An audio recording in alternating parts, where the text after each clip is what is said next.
আপনারা জানেন গত নভেম্বর থেকে 24শে নভেম্বর থেকে ডাকসুর আন্দোলন শুরু হয়েছিল। ডাকসুর আন্দোলন যখন শুরু হয়েছিল তখন রাজনৈতিক সংগঠনগুলো ডাকসু নিয়ে হয়তো ভাবেও নাই, সবাই নির্বিকার ছিল। আমরা যখন ডাকসু নিয়ে আন্দোলন করছিলাম আমাদেরকে বারবার হাসি দিয়ে তারা উপহাস করে বলতো যে ডাকসু হবে না যতই করো। আমরা যখন সফলতার ধারপ্রান্তে পৌঁছে যাচ্ছিলাম তখনও তারা বলছিল ডাকসুর পরিবেশ নাই, এই নাই সেই নাই বলে তারা ডাকসুকে বাধাগ্রস্ত করতে চেয়েছিল। বড় বড় যতগুলো ছাত্র সংগঠন আছে, ছাত্রদল, ছাত্র শিবির কিংবা বাদশাস, তারা কেউই সেভাবে ডাকসুর জন্য আন্দোলন তো করেই নাই, খুব একটা বেশি বিবৃতি দিতেও দেখি নাই। আমরা আন্দোলন করেছি, লড়াই করেছি, অনশন করেছি। এত লড়াইয়ের মধ্য দিয়ে যে ডাকসু আমরা এনেছি সে ডাকসুতে আজকে এসে দেখলাম কি ওয়ালটন এখন দেশের সীমানা পেরিয়ে পৌঁছে গিয়েছে 50টিরও বেশি দেশে। ওয়ালটন, ঘরে ঘরে, বিশ্বজুড়ে।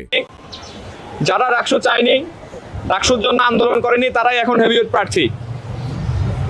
মিডিয়াগুলো পিআর টিমের মাধ্যমে, ফ্যাব্রিকেটেড হাইপের মাধ্যমে তাদেরকে হেভিওয়েট প্রার্থী হিসেবে দেখানো হচ্ছে।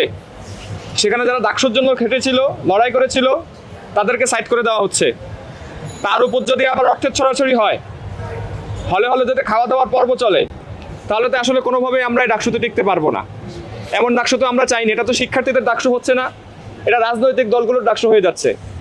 শিক্ষার্থীরা যে দলীয় দাসত্ব থেকে বের হতে চেয়েছিল, রাজনৈতিক আধিপত্য থেকে বের হতে চেয়েছিল, ঘুরে ফিরে সেই রাজনৈতিক আধিপত্য দলীয় দাসত্বের ভিতরে আবার তাদেরকে ফিরে যেতে হচ্ছে।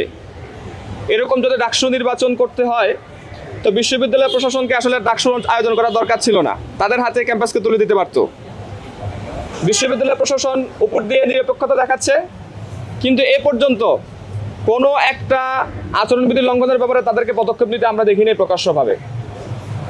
আমরা মিডিয়ার ভাইদেরকে অনুরোধ করব, আপনারা এই ব্যাপারে সোচ্চার হন।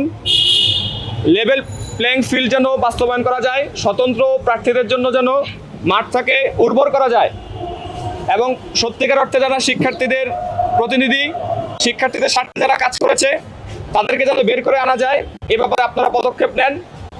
আপনারা সোচ্চার হন, আপনারা আমাদের কণ্ঠস্বর। আমাদের কর্মী বাহিনী নাই, বড় কর্মী বাহিনী নেই, লজিস্টিক সাপোর্ট অত বড় নেই, কিন্তু আমরা আপনাদেরকে আমাদের দর্পণ মনে করি, জাতির দর্পণ মনে করি, শিক্ষার্থীদের দর্পণ মনে করি। ফলশ্রুতিতে আপনারা সক্রিয় হবেন।